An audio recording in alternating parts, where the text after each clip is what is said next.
And he says, you have 200 camels of mine, and I want them back.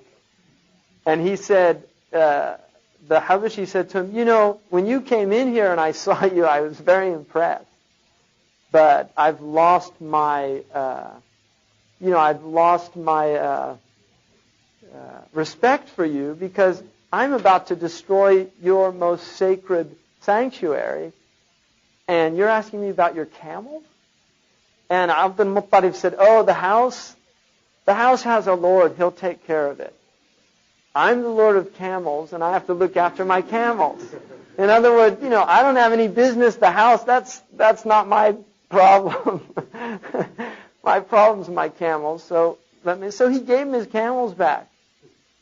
So he goes off. Now, he meets this Arab who he knows. And he tells him, they can't do anything. But he asks him to tell the leader of the elephanteer who's leading the elephants. He asks him, to give a message to the elephant. His name's Unais. And he actually tells the elephant they're going to destroy the house of Allah. And there was another elephanteer who actually died in Mughammas, and he was brought as a guide, a dalil, to show them how to get to the Kaaba, and he dies in Mughammas. And Ibn Hisham says the Arabs have stoned his grave since then. Now, what happens is this elephant, whose name is supposed to be Mahmud, that's what's mentioned in the book, he stops in Wad al-Muhassir, which is in the rites of Hajj. You're supposed to go quickly through it, between Arafah and Mina. He stops there. Now, at that point, Abraha should have realized, something's going on here. But people that get something in their minds, like the Pharaoh, become very stubborn and stop seeing signs, blinded. So what happens is they're hitting this animal to try to get it up to go, and it won't go. So they turn the direction back towards the Yemen. It gets up and it starts walking. And then they turn it towards another direction, and it'll do that. When they face it towards Mecca, it goes down. They just, continue on. They don't care. And Abraha tells his troops, continue on. They're going to raise the Kaaba. At this point, something very extraordinary happens, and that is birds, very large, that were seen flying over the Mecca, heading towards Wad al-Muhassir. These birds were described to be like bats. They looked like bats. And they come from Shu'aybiyah, which was the port of the Meccans. They come from that direction, near Jeddah. And they have 3 pellets, the size of a chickpea, 1 in the beak and 2 in their claws. And they begin to fly down onto this army, thrusting and spitting these pellets like bullets. And they pierce the people. And they all start dying. And obviously this creates a complete havoc in the Arabs, and in the Habashi, and they start fleeing. And not all of them were hit. And they start fleeing. Abraha, some say he was hit and died from that, and others say that he actually escaped and dies not soon after that, immediately after that. Now, the important thing about this story is, one, it's a story that goes under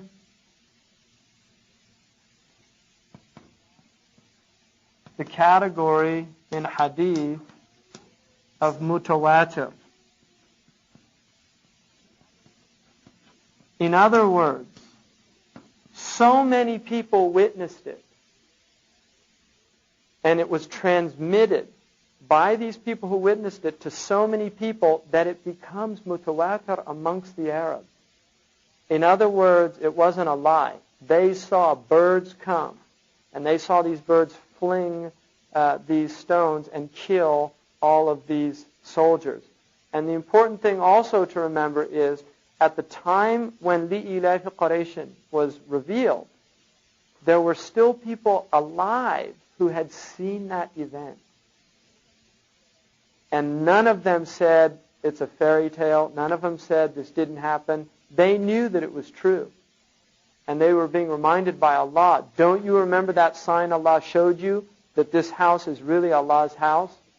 And so they saw that house, and it comes to be known as Am al-Fil, which is also very important because the Arabs tend not to be very, traditionally they did not keep track of dates. So, they oftentimes would not know when somebody's born. And this is true still to this day. If you go into like Mauritania in the deep desert, a lot of them don't know how old they are.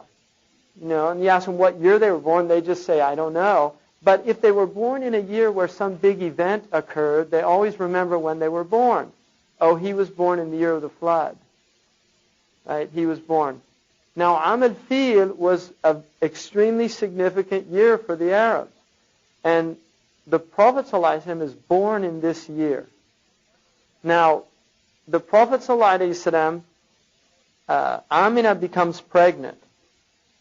And, another important thing is after that, the Quraysh were called by the other Arabs, the Ahlullah, right? The people of Allah. In other words, their respect went way up on the meter of, right? Don't mess with Quraysh. That was the message to the other Arabs. Really, this is very important, right? Because it's establishing something about Quraysh. These are special people.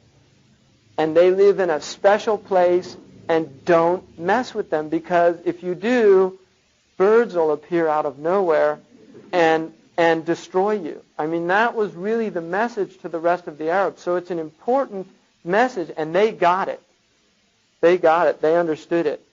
So what happens is, now, Abdullah, the son of Abdul Muttalib, was in Palestine during that time. He used to go on the caravans, and on the way back, he stops to visit his blood relative, Akhwal, right? Because his mother Salma is from them, and so he used to stop there. Now, Yathrib was famous for a fever.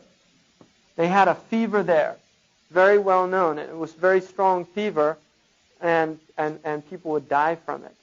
And they got ill from this fever. And in fact, all of the Sahaba, most of them came down with that fever when they made the hijrah, and the Prophet made a dua to remove the fever from Medina and put it into Rabi', which is a deserted place now. It used to be occupied, but that fever actually did leave Mecca or Medina.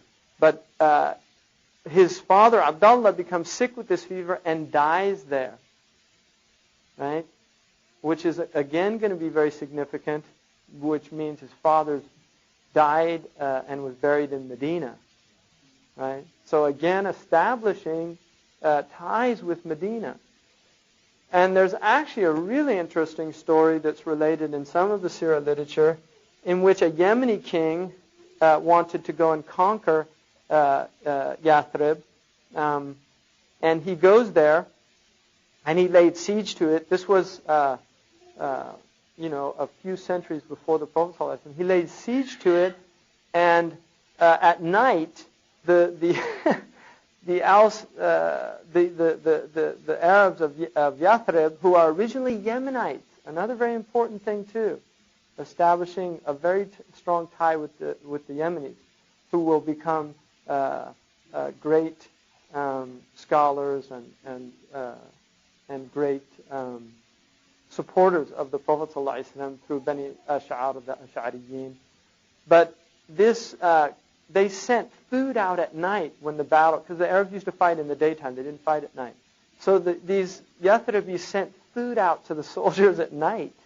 And this Yemeni king was so struck by this. He said, who are these people? We're coming to fight them, and they're sending us. And so he asked to see their leaders, and they came out. And he said, why are you sending us food? And he said, well, even though you're you're fighting us, you're still our guests, and we don't we don't want to be bad hosts. And he said, where is this character that you have? And he was told, some say that the last prophet will show up in this city. And so he actually said, I want to buy a house from you and leave it for that prophet, which was the house of Abu Ayyub al-Ansari, which is where the Prophet ﷺ descended. So that tradition. So the point is, whether that's is true. There's no sanad for these things, but these are stories that show up in the seerah. The point is that you can very clearly see divine intervention constantly in this story. That Allah is guiding these events very clearly. Now, the Prophet ﷺ is born in that year. Amina now is without husband. According to Amina herself, she actually saw a light so bright that she could see the Christian castles of Busra, which is in Syria, which is another important place. Bahira, the monk, is there, and it also comes up again in the signs of the end of time. She heard a voice say to her, you are carrying in your womb Sayyid al-Qawm, the Sayyid of this people, the master of this people, and when he is born, say that you protect him, place him in protection of al-Wahid, from the evil of every envier, min sharri hasidin idha hasad, wa sammihi Muhammadan, and name him Muhammad sallallahu alayhi wa sallam. Ibn Ishaq relates that. Now, she actually gives birth to him. Abdul Muttalib is overjoyed that his beloved son Abdullah, who dies, nonetheless has a son. And at the same time, when he married Amina's cousin Hala, he also has his last son, which is Al-Abbas. So this is important. Abbas is the uncle of the Prophet ﷺ, but is born at the same time as the Prophet ﷺ. And he's a little older than the Prophet. He's just a few years older. And he actually greets the Prophet ﷺ, Al-Abbas, in that story. So,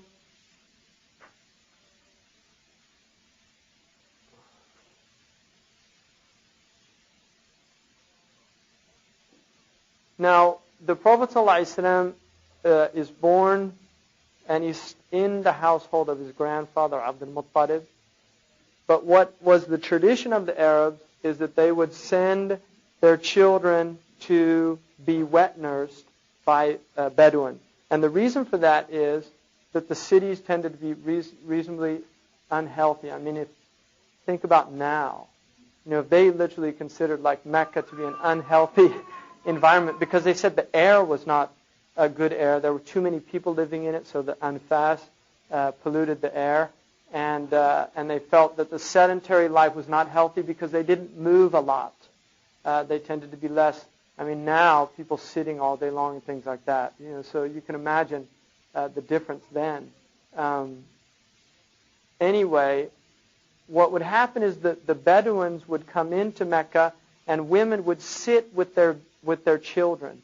Now the Bedouin would look to see the powerful families because it's important to note the Arabs have a concept of ihsan prior to Islam. And the idea was if somebody gives you a good turn, you have to give them a good turn as well as a way of mukafa'ah, paying back. So it's not that they did things solely for that reason, but they recognized that that was part of their social structure. And this still to this day, like when I was in Arabia, in Mauritania in the desert, one of the things I was always struck by was the generosity of the Bedouin when you'd just be traveling and come to some tents and they'd say, oh, well, let's go and spend the afternoon in the tents till the sun goes away. They'd sacrifice a goat for you. They'd treat you like a king and all these things. And I asked Abdullah one time, why do they do that? I mean, what's really the impetus behind it? And he says, well, first of all, karam, the idea of karam. It's important for him to display his generosity because it's from muru'ah, it's from the dignified nature of a person, and he prides himself in that he's kareem. But he said, but also he's going to be in need sometime as well. And so he wants, and it goes back to the golden rule, do unto others, you would have them do unto you, right? And it's the same idea, is that you're going to be in need at some time. So hopefully, maybe one day you'll end up in that person's tent and they'll remember your ihsan to them. And so this is not really expecting immediate. Now, Abdullah did say to me also, which is interesting, he said, some people will give them something at that time just so they don't have to worry about him showing up at their door sometime, right? So there really was that idea of mukafa'ah. And it's in the hadith, if somebody does you a good turn, kafi'uhu, then show him, reciprocate his good. وَهَلْ جَزَاءُ الْإِحْسَانِ إِلَّا الْإِحْسَانِ. Is the reward of showing good to people other than the people that show good to you, that you show good to them, or that Allah shows good to you? Ahsan, kama ahsan Allahu ilayk. Show ihsan to people just as Allah has shown ihsan to you. He supported you, help other people. All these things. So they had this understanding. So what happens is, now at this time, another important thing to remember, this is an orphan now. Despite the fact it's Abdul Muttalib. Abdul Muttalib is getting old. He's already in his 70s. He's getting old. He is not going to be an important person. It's diminishing his authority in the Quraysh. Also, from his sons, there's no one of great distinction that is really showing these kind of leadership qualities that are going to emerge. In fact, it's the Makhzumites now that are reemerging, and the Umayyads. Right? Now, what happens is that they get all these Qurayshi babies are taken by the different tribes. And Bani Sa'ad was one of the tribes that used to come down and take them. And Bani Sa'ad, it was a drought year. So the Arabs were having a hard time inside Mecca, but the Bedouin were also having a hard time outside. And Halima Sa'diyya mentioned that during this time, there was no kala, like fodder for the livestock, so that the milk wasn't there. She didn't even have milk from her breast very much to give her own child who she was suckling. And she goes in hoping to get a good child. They're all taken, and nobody's left except the Prophet ﷺ, who's with Amina, and he's an orphan. Right? And Amina doesn't have any money. And so Halima says to her husband, who's known as Ibn Abi Kabsha, she says to her husband, as they're about to leave, it's horrible that we're coming here and we came to get a child and we're going to go back without a child. And so she says, why don't we just take this orphan? Which is amazing also because her name, Halima, is somebody who's shows, concern and compassion for others. So this is definitely part of her nature. So she takes the baby, and Amina's pleased with this. Now, one of the things that she said also is maybe some barakah will come from taking. In other words, there's no material gain here, but maybe we'll get some barakah, some grace from Allah if we do, because it's an act of charity. She's recognizing we're being charitable, and maybe we'll get some ihsan from Allah. So there's a pure intention here. So she takes the child. Now, one of the things that happened is she had this wretched donkey that she rode into town with that was so emaciated, it could barely move. And as they're going back with Bani Sa'ad, her donkey's ahead of all the other donkeys. And the women are saying, where'd you get that donkey from? She said, it's the same one I came with. And they said, what happened to it? Because they saw it, she was lagging behind. And now she's in the forefront because she had the Prophet ﷺ. And then the other thing she noticed is when she begins to suckle him, her breasts fill up. Right. So she's witnessing something interesting is happening here. And then when she goes in back to where Bani Sa'ad is from, the other thing that happens, which is extraordinary, is that she sends her goats out and they come back full, whereas the other goats of Bani Sa'ad are coming back empty. And so they start telling the shepherds, go where Halima's goats are going. And they do it, but the same thing happens. So this barakah is entering the house or the khayma, the tent of Halima Sa'di and her husband. And then what happens at another very significant event, when the Prophet ﷺ, he stays for 2 years, and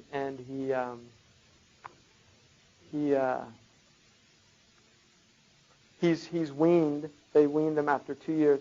She takes him back to Amina, and she wants to keep him. And this was obviously a common thing. Wet nurse will get attached to the child because she's also considered a mother, right, to the Arabs. And Amina wants the child, but she says, it was a bad year with them, and she convinces Amina that she wants to keep the baby for some more time until it gets strong, because the desert's going to be better for it. And so she goes back. When he's about 4 years of age, an event occurs that's very significant, and that is her son comes running and saying, the Qurayshis, something terrible has happened to the Qurayshi. And she says, what happened? She said, 2 men came, and they took a knife. And so obviously, you can imagine this woman's probably just in a total state of, she runs out and finds the Prophet ﷺ and asks him what happened, and he tells her that 2 men came, split in white, split his chest, took out the heart, put it in a bowl of ice, which I think is really significant, because if you've ever seen open heart surgery, either on film or live, the heart is in a bowl of ice.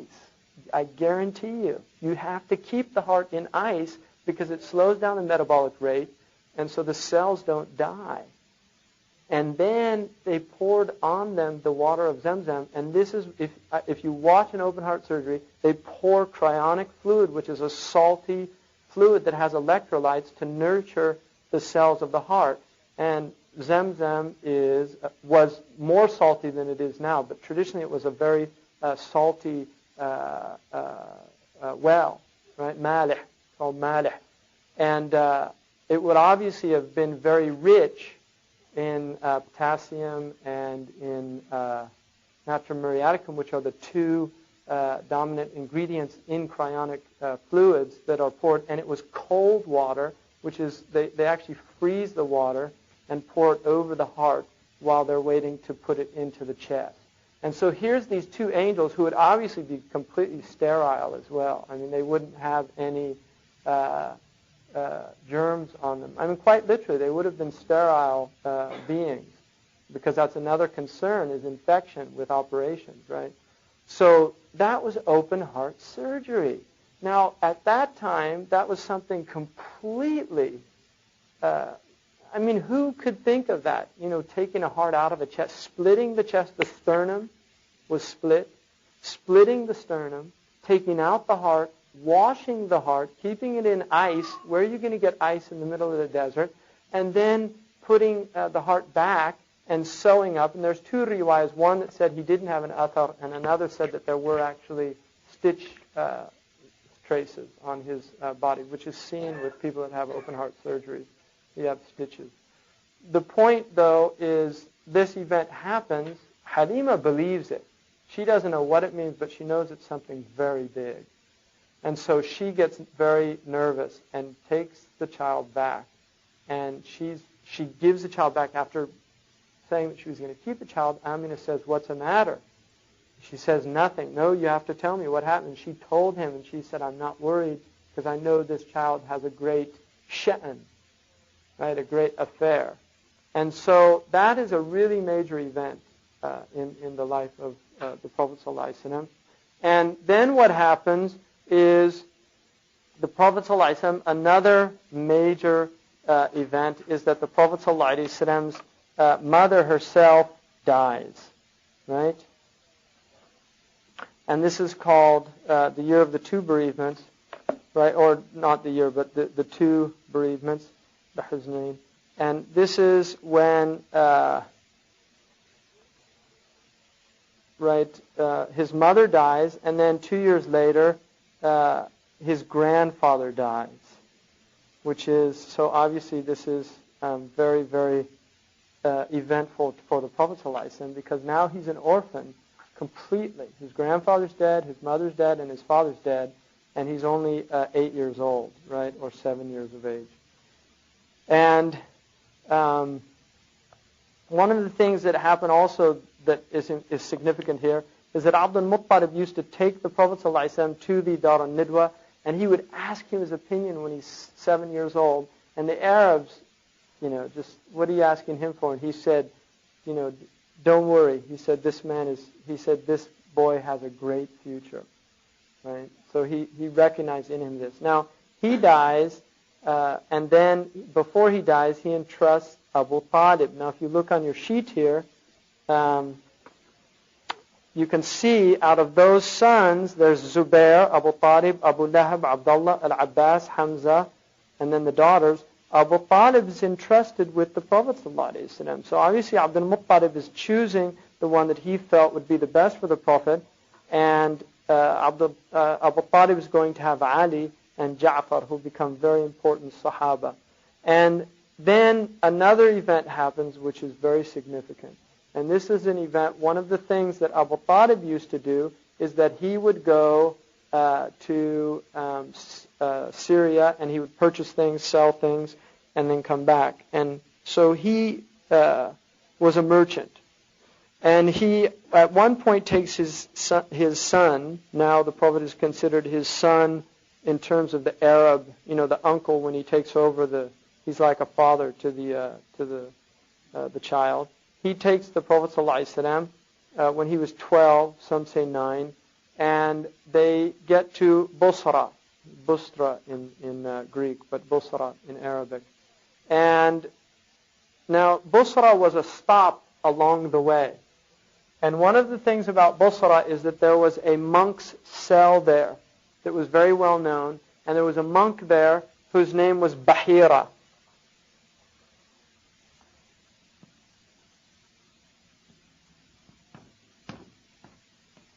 And some say it was Jarjis,